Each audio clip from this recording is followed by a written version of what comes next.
Hello again, this is Charles Kelly from London. How you doing? Hope you're having a great day and looking forward to the weekend that's coming. Yeah, today's Friday the 29th of January, and today I wanted to just quickly go on and say that today is the last chance you have if you're self-employed, obviously working in the UK. I know some people watch this in other countries, but if you're in the UK and you're self-employed, you're running a small business or whatever, this is the last day that you have to apply for the Self-Employed Grant 3. It's called SEISS, or Self-Employed Income Support Grant, and it's been offered by the government. This is the third tranche of this that's come out, and today they gave you up until January the 29th at midnight, and this grant will cover 80% of lost income between November and January. Now, lost income because of COVID can cover a multitude of things. Some people are worried about signing the declaration.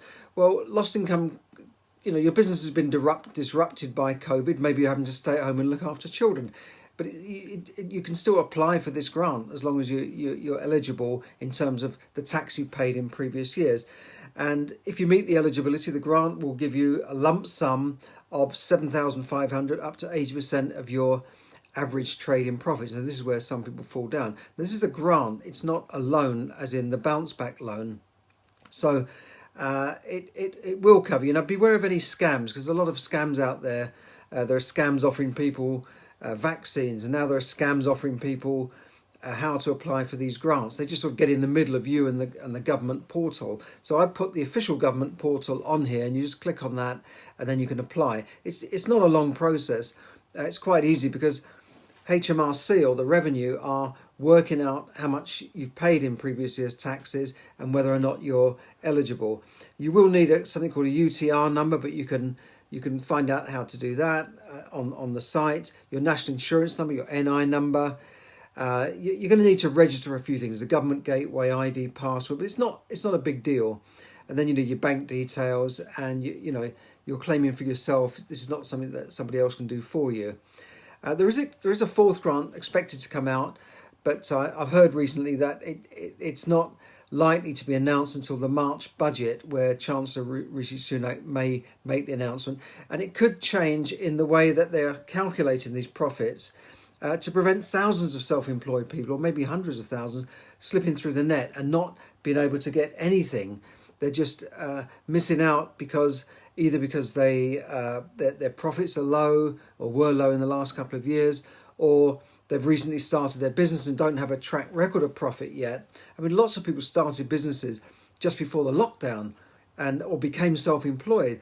I mean, there are millions of self-employed people out there now, and a lot of them didn't have enough profits to qualify for these grants. It's almost like they're giving you back some of the tax you paid. It's almost like a tax rebate in some ways, although it's not called a rebate.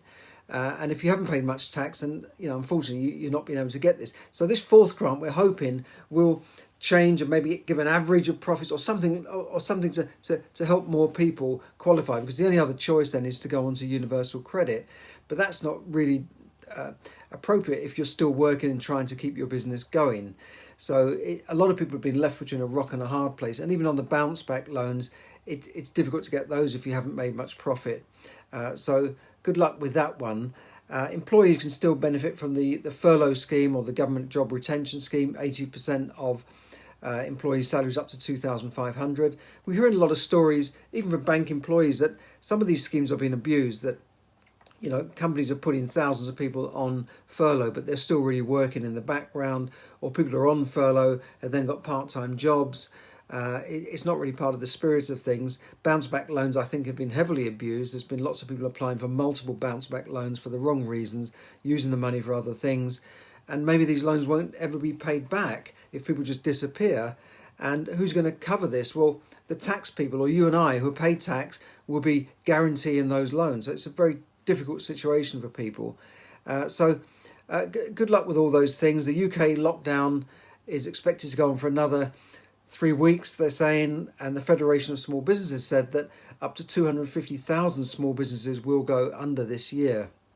So that's really bad news for small businesses. And lots of people are self-employed, not through choice really. Some people are self-employed because they're on this sort of gig economy. They're a van driver, they're driving around for Amazon, and this on, and they're not on a salary, but maybe they've only just started in this business a short while ago. So a lot of people are missing out on these things. And unfortunately, we've gone from a society where most people were employed, they had pension schemes, they had sick pay, they had all sorts of employee benefits, to a society where people have been pushed into self-employment or temporary jobs or temporary status where they pay their own tax, they've got no pension, they've got no benefits if they're sick, they've got no sick pay, they've got no holiday pay. And this is happening all over the world. Even, when I go to the Philippines, I see all these employees in shops and I say, how comes they employ so many people? Well, apparently, a lot of those people are just either sort of on some sort of temporary scheme where they're only employed for a few months and then they're let go. But some are even sort of like students who are just there on work experience, on-the-job experience. Some people even pay for on-the-job experience in the Philippines, like nurses who are qualified can't get work experience, so they pay the hospital for on-the-job experience. It's a scandal. And yet here we need more nurses and we can't get them. So, all over the world this is happening. In America, in the Philippines and here, people have been employed on a little bit unfair contracts, really, because they're technically employees, but they've been treated like self-employed people. Like there's a big case about Uber drivers at the moment going on in Australia and here, where are they really employees? Because they're actually working for the company. They're told they have to do this and do that, turn up at certain times. So they're not self-employed, are they? They're really employees under the law. But a lot of big companies are getting away with it because it's a huge benefit, because the company then doesn't have to deal with their PAE. They don't have to pay national insurance for them, which is, I think, up to 11% of their salary. They don't have to pay when they're sick. They can get rid of them when they want. And it's turning us all into a low-paid society. In fact, that's why over the last 10 years since the last recession, pay and real earning power has not gone up in the last 10, 12 years. Even though inflation is supposed to be low, real inflation is actually high because people are struggling to buy the things they need, and their actual standard of living is going down. Now, just on other news today, I don't know if you've heard about this, but a company called GameStop, which is a sort of gaming company that has lots of stores in America, their shares were shorted by hedge funds. Now, shorting means that they're gambling on those shares going down. They're selling them short and hoping to buy them back at a lower price. And hedge funds have taken positions on these, which involve millions or even billions of pounds to almost drive the company's shares down. It's a very unfair, a bit of an unscrupulous practice, but people make money on this all the time. However, a group of protesters that first formed a community on Reddit have got together and started to buy these shares over the last few weeks. And the shares have gone up by something like 700% in a couple of weeks. And it's amazing because now it means that some of these hedge funds could go bust because they've gambled.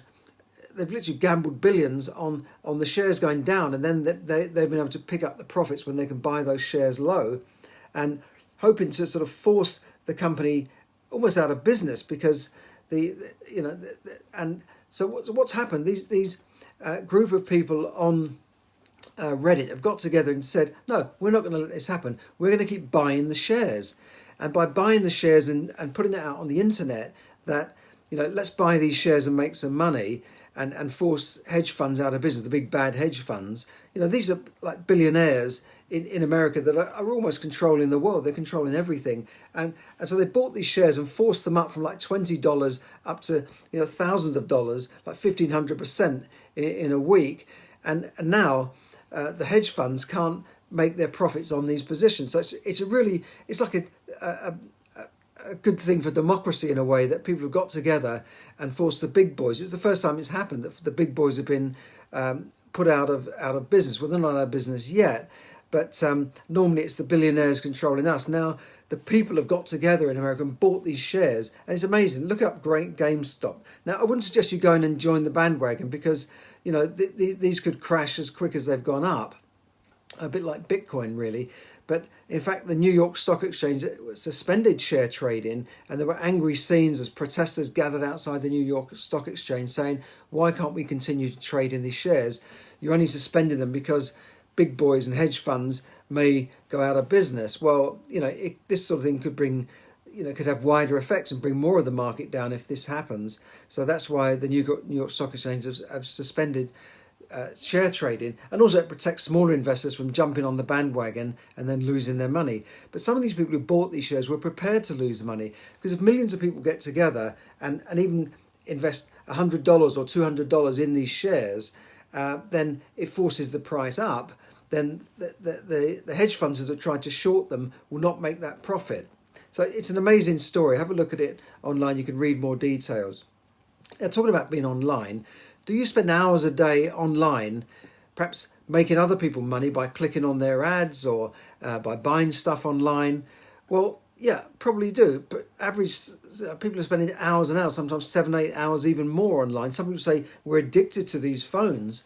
And, a lot of people are online making other people money when, if you spend that amount of time online and money, your time and money online, then there's no reason why you can't be online and making money as well.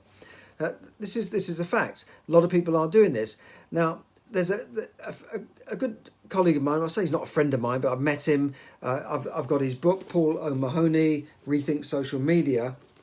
I've met him several times at webinars. I've attended his course. Now he's running a free webinar, a live webinar on the 31st of January. Which is the secrets of social media revealed.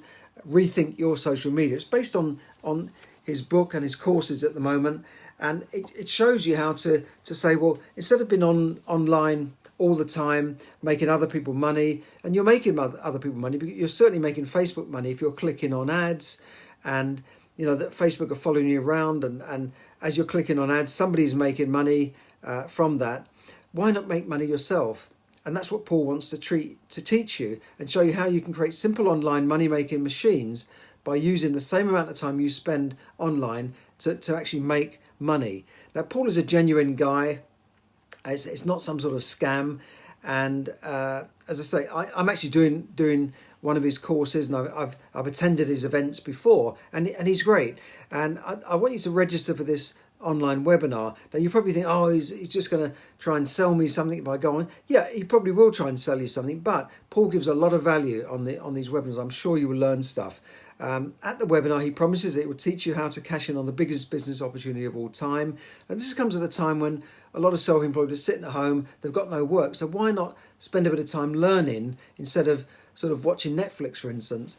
Why not learn something and learn a new skill that can make you some money? He'll teach you how to get started in money making online without necessarily having your own products or any business experience, how to scale your business up if you already have a business. So if you've got an offline business and a shop or some sort of business which is not really making money online, he'll show you how to scale your business up using the same techniques that are in here in this book. And it's actually a fact that these things are not some pie in the sky or things that may have worked 5-10 years ago. These are up-to-date things. He'll teach you how to have certainty with your finances in an uncertain world. We're all in an uncertain world now. A lot of businesses are not going to come back because of this, the way things have changed during this virus. Because, you look at companies like Debenhams and that have been around for like 100 years, and Arcadia that had some of the top businesses in retail businesses in the UK, top brands like Topshop and Dorothy Perkins. They've gone out of business in the last year because they haven't been able to compete online. And now an online fashion retailer called Boohoo is picking up the pieces, the brands of these companies. Now they're picking up the online brands and the online businesses, and they're paying like 50 million, but they're not buying the shops, they're not buying the physical premises, and therefore, unfortunately, tens of thousands of people will be out of work because of this. So this just shows you the trends. Boohoo are saying, yeah, we want the brands, we want the Topshop brands, we want the Burtons and the Dorothy Perkins, and we want the Debenhams brand because it's a good brand, but we don't want all the physical shops, we don't want all the debts that they've got, we don't want all the leases and the rents, we just want the brands. So let's have those brands, thank you very much, and they will continue marketing those brands online. and take over their online business, because they did have an online business. Debenhams, you could click and collect. Same with Arcadia, you could go into the shops and try something on. If you didn't like it, you give it back. So they had that, like Nexta's got. But unfortunately, they had so much, they were burdened by the cost of running all the physical shops all over the country, the rents, the rates, the council taxes, the staff, all of those things were just dragging them down. So what coronavirus has done, and this COVID-19 virus has brought forward the online revolution, which was already going on, but it's brought it forward by about 5 years. These things were already happening already. Debenhams were already in trouble before the virus, but they were sort of rescued. Other retailers in the previous year, in sort of 2018-19, had already gone out of business. But this has sped it all up. It's actually like a catalyst to speed it all up. So you need to, making money online will perhaps give you an outlet to make some money whilst your job is uncertain, whilst you're out of work, whilst your business is going down, and it doesn't cost a lot of money to get started, unlike going in and opening up a physical shop, which is crazy in this day and age. Don't open up a physical business, don't open up a shop, try it online first. I've been banging on about this for a long time. So you can also find out on this webinar how to find ideal clients for your business with Facebook, Instagram, LinkedIn, and Twitter. Yeah, Twitter. Who'd have thought you could make money on Twitter? I didn't know this until I'd heard Paul, but Paul makes a lot of money using Twitter. As I said, I've read his books, but I'll still be on this seminar because I know things are always changing. In this world, things are changing so fast. And what worked 5 years ago, even 2 or 3 years ago, may not work now. And there's always something you can learn new from Paul. Believe it or not, he's a great guy. I promise you, he will give you value. So click on my link below and register for this free webinar on the 31st of January. You've got nothing to lose, have you? So thanks for listening. Have a great weekend. And I really look forward to seeing you soon. Obviously, if you're on here on Facebook Live, it's always great to see you, and I do sort of share this with my groups as well. I'm in multiple groups, and do like my post if you see it and you do like it. Obviously, don't like it if you don't like it, but I do like to see people joining me and commenting and just giving me a sort of thumbs up, if you like, anything really, to know that I'm not here sort of talking to myself. Even though sometimes I might be talking to myself, but no, do try and give me a like or a thumbs up, and I'll tell you more about Paul as well while I'm on here. Paul O'Mahony. Paul O'Mahony is I'd say he's a social media guru. He's all over. He's spoken in places all over the world, and he's shared stage with the likes of. I can't remember his name now. The big. I can't remember his name's gone. I had him there. Tony Robbins. That's it. Tony Robbins. He shared the stage with people like Tony Robbins, and Rich Dad Poor Dad, or Robert Kiyosaki. So he's big in social media, and he was the first one to sort of switch on to making money on Twitter. In fact, he met the founder of Twitter because Paul was making more money from Twitter than the founder, because Twitter was losing money for years, wasn't it? But I said his book is fantastic. If you don't even go on the webinar, get his book, Paul, Rethink Social Media. I'll put a link up for that as well. But Paul is really somebody who thinks about things deeply. He's made a lot of money himself. He's originally from Ireland, but now he's moved out to Cyprus, and I don't blame him. And if you know what the weather's like in Ireland, I don't think he lives there all the time. But he last time I spoke to him, he was in Cyprus, and he's got a little business there, and he's doing very well. He's helping other people make money online, so he's not just. He actually does it himself. He does these things himself, and he helps companies and businesses increase their presence online and make money on social media. So he's got some very big contracts. So he's somebody who actually walks the talk, and not just talks about it. So he is someone that I'd certainly recommend as someone with knowledge on social media, and actually to make money on social media. So do have a look at that. It's a free live webinar on the 31st of January, The Secrets of Social Media Revealed, Rethink Your Social Media. So rethink social media as it's in the book, Rethink Social Media, from thinking about, well, I'm online for 5 hours a day, I'm helping other people make money, why don't I make money myself? And you can do that with Paul's webinar. So have a look at that on 31st of January, and I'm putting another link up to that today. So thanks for listening, everyone. Thanks for everyone who joined in, and do click the like button if you can. Hi to Solar there, and anyone all over the world. This applies anywhere in the world. This is a business you can do anywhere in the world. It's called the laptop lifestyle, if you like, but you can make money on social media and not be tied into that job, that 9 to 5 drag, that rat race that you're in. So if you want to get out of the rat race, or you just want a part-time income, this is the webinar for you. So thanks for listening, and have a great day. Have a great weekend. Thank you. This is Charles Kelly. Bye for now.